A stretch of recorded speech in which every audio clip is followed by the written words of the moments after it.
My name is Genie Wiley, but you may have heard of me as the Wild Child. I was born in 1957 in California, and my early life was nothing short of a nightmare.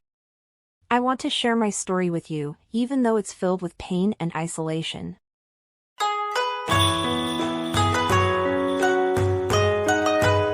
My father, Clarke Wiley, believed I was mentally disabled, and for reasons I'll never fully understand, he kept me locked in a small, dark room in our house. This room became my entire world. I spent most of my days tied to a potty chair, unable to move freely. The room's windows were covered, and the only human contact I had was with my father and, occasionally, my mother. They spoke very little to me and didn't engage in any meaningful interactions.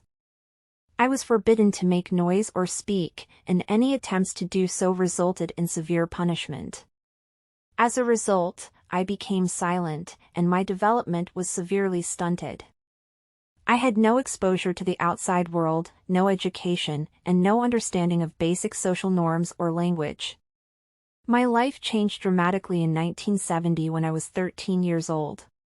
Social workers were alerted to my existence and rescued me from the room where I had spent nearly my entire life. The room's conditions were deplorable, and I was in a state of extreme physical and emotional distress. When they found me, I could barely walk, and I couldn't communicate in any meaningful way. My behaviors were feral and unpredictable. I was the embodiment of what some might call a wild child. My case attracted considerable attention from psychologists, linguists, and child development experts.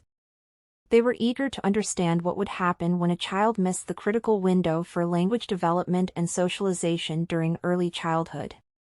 I was placed in foster care and began an intensive rehabilitation journey. It was a challenging process, but over time, I made some progress. I learned to communicate using basic sign language and eventually started to utter a few words. However, I would never fully catch up to the language and social skills of a typical child. My story raised profound ethical questions about research on vulnerable individuals and the potential for recovery after extreme social isolation.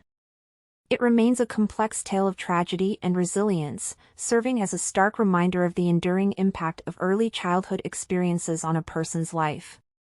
I share my story with the hope that it highlights the importance of early intervention and the need for compassion and understanding when dealing with individuals who have experienced extreme neglect and abuse during their formative years. Thank you for listening to my story till the end. If you found it interesting, please give the video a like and subscribe to the channel for more stories.